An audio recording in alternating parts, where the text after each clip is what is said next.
Hello everyone,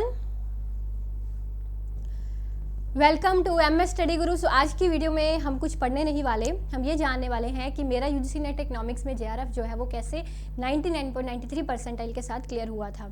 ठीक है जी। सो अगर आप पहली बार चैनल पर आए हैं तो सब्सक्राइब ज़रूर कर लीजिएगा, क्योंकि ये वीडियो उन सब के लिए बहुत हेल्पफुल रहने वाली है जो हमेशा बोलते हैं कि मल्टीपल अटैम्प्ट्स के बाद भी हमारा JRF नहीं हुआ, या फिर ऐसा कि हमारे पास टाइम की बहुत लिमिटेशन है, इतना टाइम नहीं मिल पाता। उन सब के लिए आज की इस वीडियो में बहुत अच्छी अच्छी चीज़ें मैं बताने वाली हूँ। सो वीडियो आप सबके लिए बहुत हेल्पफुल रहने वाली है। एंड तक वीडियो को देखिएगा, और डिस्क्रिप्शन में मेरे टेलीग्राम चैनल का लिंक दे रखा है। मेरे से जुड़ने के लिए, मेरी सारी क्लासेस का शेड्यूल, टाइम टेबल पता करने के लिए आप टेलीग्राम को ज़रूर फॉलो कर लीजिएगा। और डिस्क्रिप्शन में मेरी UGC नेट इकोनॉमिक्स की जो बेस्ट सेलिंग बुक है उसका भी लिंक दिया गया है, वहाँ से आप मेरी बुक जो है वो ले सकते हैं। अनअकैडमी की प्रोफाइल का लिंक भी आपको डिस्क्रिप्शन में मिलेगा, वहाँ से आप मेरे साथ जुड़ के मेरी क्लासेस देख सकते हैं और मेरा पूरा कोर्स भी ले सकते हैं। So let's start. देखिए, अक्सर ही मुझे स्टूडेंट्स मिलते हैं और बोलते हैं कि मैम हमारे पास टाइम की लिमिटेशंस हैं, हमारे पास पढ़ने के लिए इतना समय नहीं होता, हम और भी बहुत सारी चीज़ें कर रहे हैं, हम जॉब कर रहे हैं, या जो लड़कियां हैं वो बोलती हैं घर की रिस्पॉन्सिबिलिटीज़ हैं, हम मैरिड हैं ना, तो हम क्या करें ऐसा कि हमारा JRF जो है वो क्लियर हो जाए और अच्छी परसेंटाइल के साथ क्लियर हो जाए। ठीक है। सो वैसे ही आपकी परसेंटाइल इतनी मायने नहीं रखती। अगर आपका JRF अच्छी परसेंटाइल के साथ भी क्लियर नहीं होता तो ये कोई इतनी मायने नहीं रखेगी। बट यस, कई बार IITs में एडमिशन लेने जाओगे तो वहाँ पे आपकी परसेंटाइल कई बार वो पूछ लेते हैं, या इंटरव्यू में कोई ऐसा जो आप फॉर्म फिल करते हैं वहाँ पे ऐसा कोई कॉलम होता है जहाँ पे आपका रैंक एंड परसेंटाइल आपको बतानी होती है। बट अदरवाइज ज़्यादातर इसका कोई इतना रोल होता नहीं है। तो देखिए, लेट्स सी वन थिंग।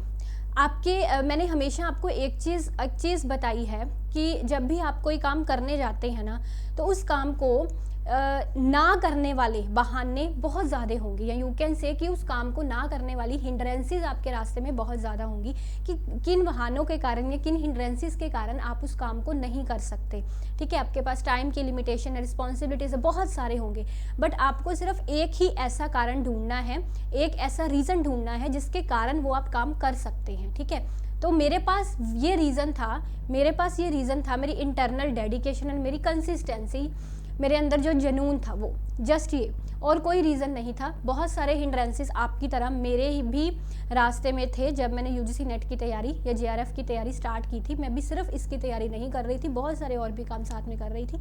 तो बट एक ही ऐसा रीज़न था, दैट इज़ माई डिटर्मिनेशन। ठीक है, और मैंने पूरी कंसिस्टेंसी के साथ अपनी प्रिपरेशन जो है वो जारी रखी, क्योंकि इस डिटर्मिनेशन के साथ मेरी कंसिस्टेंसी ऑटोमेटिकली बनती गई। ठीक है, तो द फर्स्ट थिंग यहाँ पे एक बड़ी इंपॉर्टेंट चीज़ ये है कि कभी भी आपको बहुत लोग होंगे जो बोलेंगे कि आप जॉब कर रहे हो या आपके सर पर और इतनी रिस्पॉन्सिबिलिटीज़ हैं, तो how can you manage to clear the JRF। नहीं होगा, इतनी जॉब के साथ, रिस्पॉन्सिबिलिटीज़ के साथ JRF क्लियर नहीं होता। आपको सब कुछ छोड़ के सिर्फ JRF की तैयारी करनी पड़ेगी, तब जाके ये क्लियर होगा। ऐसा क्लियर नहीं होता। बहुत सारे लोग ऐसा बोलेंगे, बट ये रियलाइज़ करिएगा कि ऐसा कुछ भी नहीं है, ऐसा कुछ भी नहीं होता। आप क्लियर कर सकते हैं अपने JRF को इन सभी रिस्पॉन्सिबिलिटीज़ के साथ भी, बट अगर आप में डिटर्मिनेशन है तो, है ना। तो आपको सबसे पहले ना अपना एक टाइम स्लॉट सेट करना है। टाइम स्लॉट मैंने कैसे सेट किया था, अब मैं आपको बताती हूँ। जब मेरा मास्टर्स हुआ था मास्टर्स के बाद मुझे एक कॉलेज में असिस्टेंट प्रोफेसर की जॉब मिल गई थी, बिकॉज मेरा यूनिवर्सिटी में अच्छा रैंक था, अच्छी परसेंटेज थी मेरी यूनिवर्सिटी में। उसके बिहाफ पर मुझे एक कॉलेज में असिस्टेंट प्रोफेसर की एडहॉक बेसिस पर जॉब मिल गई थी।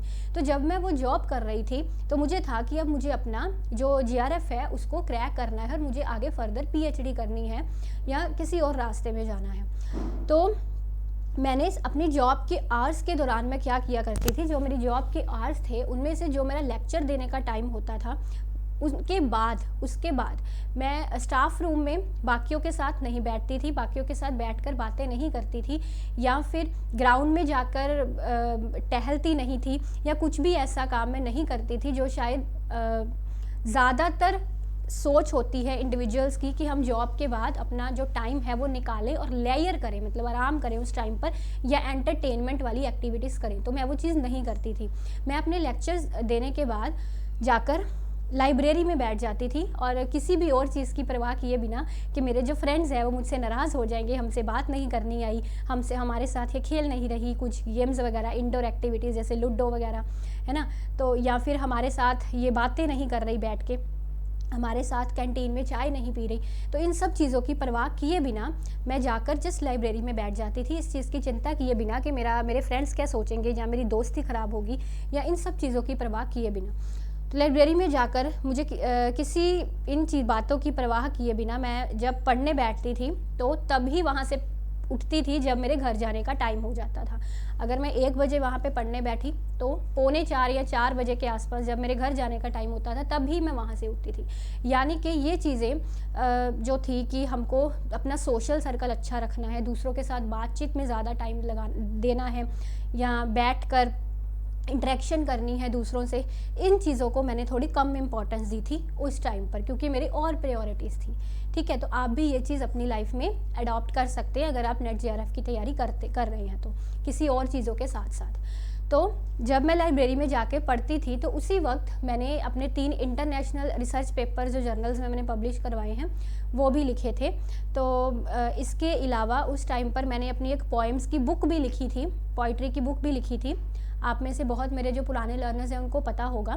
तो ये सब काम मैंने उसी टाइम पर किए थे, अपने मतलब ओर्स से फ्री होकर, कॉलेज के ओर्स से फ्री होकर ये सभी काम मैंने उस टाइम पर किए थे। तो फिर आप पूछेंगे मैं घर जाके क्या करती थी?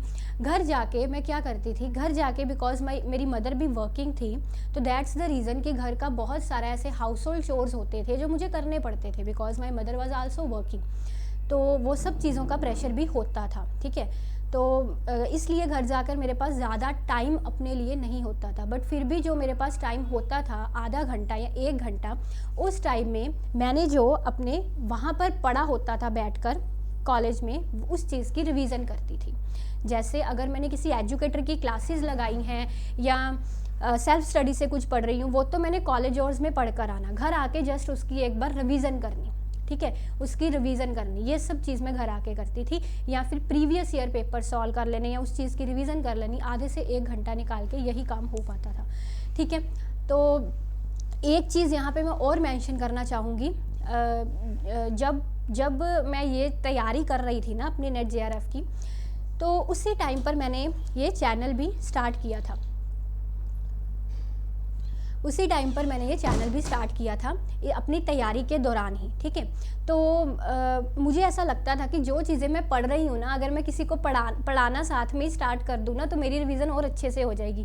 जस्ट इसी इंटेंशन से मैंने चैनल शुरू किया था। मेरा कुछ भी उस टाइम पर इससे पैसे कमाने का मोटिव नहीं था, ना ही मुझे पता था कि मैं आने वाले टाइम में इस चैनल के थ्रू इतना ग्रो कर जाऊँगी, इतना नाम बन जाएगा, कुछ इतना इंटेंशन मेरा उस टाइम पर नहीं था। मेरा इंटेंशन सिर्फ यही था कि जो मैं पढ़ रही हूँ वो अगर मैं किसी को पढ़ा दूंगी तो मुझे और अच्छे से रिवाइज हो जाएगा। इसी टेंशन से मैंने तब चैनल बनाया था, और इस चैनल ने उस टाइम मेरी बड़ी हेल्प की थी मेरा जेआरएफ का एग्ज़ाम क्रैक करवाने में, क्योंकि जो भी मैं रोज़ नया पढ़ती थी उस शाम को आके उसी चीज़ पर मैं एक वीडियो बना देती थी। तो ऐसे रेगुलर मैं करती थी। सुबह जो कॉलेज टाइम पर मैंने पढ़ा, आकर टाइम निकाल कर उस पर मैंने एक रात को सोने से पहले जस्ट वीडियो बना देनी। तो जब भी मुझे टाइम लगना चलते फिरते ऐसे थंबनेल बनाकर वीडियो अपलोड कर देनी। तो इस चीज़ ने मेरी हेल्प की मेरे कंसेप्ट्स को और क्लियर करवाने में। ठीक है, तो मेरी और ज़्यादा एफिशिएंसी को इकोनॉमिक्स में बढ़ाने में। तो मेरा जेआरएफ इस चैनल को स्टार्ट करने के बाद क्लियर हुआ था असल में। ठीक है, तो ये चीज़ें थी कुछ जिन्होंने मेरी हेल्प की बहुत सारे कामों के साथ भी जेआरएफ क्लियर करने में। और the most important thing here is कि आप जो पढ़ रहे हो ना, उसको एक स्मार्ट वे में पढ़ना बहुत ज़रूरी होता है। स्मार्ट वे में पढ़ना इन द सेंस कि आपको कभी भी बहुत ज़्यादा बल्क चीज़ों की ज़रूरत नहीं है। अगर आप स्मार्टली चीज़ों को हैंडल करना जानते हैं ना, तो यू मस्ट नाउ कि आपको बल्क चीज़ों की ज़रूरत नहीं होती, आपको लिमिटेड चीज़ों की ज़रूरत है। मैंने ये नहीं किया कि माइक्रो की अलग से बुक पढ़ ली, मैक्रो की अलग से, मतलब 10 के 10 सब्जेक्ट्स की मैंने अलग अलग बुक्स पकड़ ली, उनको पढ़ना शुरू किया। मैंने ऐसे नहीं किया।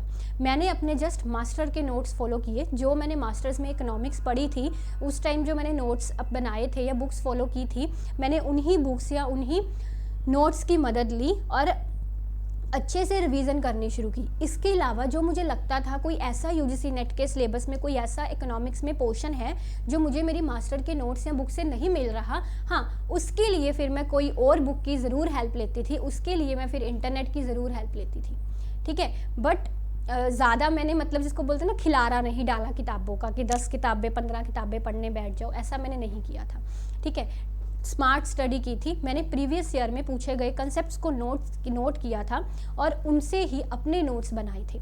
ठीक है, उन पर्टिकुलर जो चीज़ें प्रीवियस ईयर्स में पूछी गई हैं उनसे मैंने अपने सेल्फ नोट्स बनाए थे और वही नोट्स का फ़ायदा मैं आज आप सबको दे रही हूँ। जो मेरी यूजीसी नेट इकोनॉमिक्स की, एज यू नो, अमेज़ॉन पे यूजीसी नेट की कैटेगरी में जो टॉप रैंक बुक करती है मेरी, वो बहुत अच्छी रिव्यूज़ देते हो जिसके आप सब, वो मेरे वही नोट्स हैं जो मैंने उस दौरान बनाए थे अपने मास्टर्स के नोट्स को इकट्ठा करके, या फिर जो टॉपिक्स मास्टर्स के नोट्स में नहीं थे वो टॉपिक्स इंटरनेट से सर्च करके, अलग अलग बुक्स पढ़कर उनसे वो पर्टिकुलर, जस्ट पूरी बुक नहीं पढ़नी, जस्ट वो पर्टिकुलर टॉपिक जो मुझे उस बुक से चाहिए वो उठाकर वो मैंने सारे नोट्स अपने कंपाइल किए थे। ठीक है, तो ये चीज़ रही थी। और सबसे इम्पॉर्टेंट थिंग, इन सभी चीज़ों को करते करते हमको ये कभी नहीं भूलना कि नोट्स तो बना लिए, पढ़ भी लिया, प्रीवियस ईयर की प्रैक्टिस भी कर ली, जो मोस्ट इम्पॉर्टेंट चीज़ें हैं जो मोस्टली बच्चे भूल जाते हैं, इसकी रिवीजन करना। तो वो रिवीजन का टाइम मेरा सुबह का था, मॉर्निंग में। जैसे मान लो कि मुझे 8 बजे घर से निकलना होता था, तो 8 बजे घर से निकलना होता था। आई नो कि अगर मैं 6 बजे उठूँगी तो जो थोड़े बहुत हाउस होल्ड चोर्स हैं, या तैयार होकर 8 बजे घर से निकल जाऊँगी। ठीक है, 6 बजे, पर मैं उठती 6 बजे नहीं थी, मैं उठती कितने बजे थी? 5 बजे। मतलब मुझे पता था कि जिस टाइम पर उठकर मैं तैयार होकर कॉलेज पहुंच जाऊंगी, उस टाइम से 1 घंटा पहले उठती थी। और उस 1 घंटे में मैंने जो पिछले दिन जितना भी चीज़ें पढ़ी थी इधर उधर से, जितने PYQs की प्रैक्टिस की थी, जितने मैंने नोट्स इकट्ठे किए थे, जितने नए कंसेप्ट सीखे थे, उनको एक बार जो है लर्न करती थी, दिमाग में बिठाती थी। ठीक है, तो ये चीज़ बड़ी ज़रूरी होती है। हम अक्सर ही ये चीज़ करना भूल जाते हैं, चीज़ों को याद करना भूल जाते हैं। कहीं ना कहीं कंसेप्ट्स भी हमको याद तो करने ही पड़ते हैं। यू कांट से कि आपको पेपर में कुछ याद नहीं करना पड़ेगा, बहुत चीज़ें हैं, फॉर्मूले याद करने पड़ते हैं, कंसेप्ट्स भी याद करने पड़ते हैं।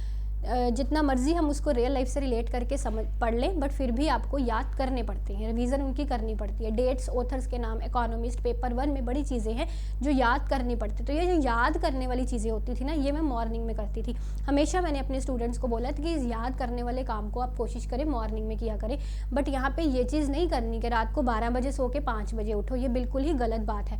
जो भी आपको ऐसा बोलेगा ना कि सुबह जल्दी उठ जाओ, रात को चाहे लेट सो, मुझे लगता है कि ये एक टॉपर की स्ट्रैटेजी कभी नहीं हो सकती, क्योंकि आपकी नींद जो है ना उसकी बहुत अहमियत है। अपनी नींद की वैल्यू रखिएगा, कम से कम 6-7 घंटे सो जाओगे ना आप, तभी आपके दिमाग में इतनी कैपेसिटी होगी कि वो चीज़ों को अच्छे से ग्रैस्प कर पाए, चीज़ों को अच्छे से लर्न कर पाए।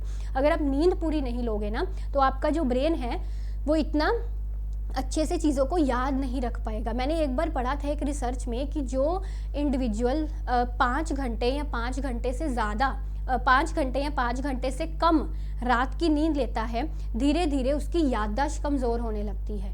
ठीक है, तो आपको तो आगे जाके अभी बहुत कुछ करना है, PhD करनी है, पेपर्स लिखनी है JRF के बाद, है ना।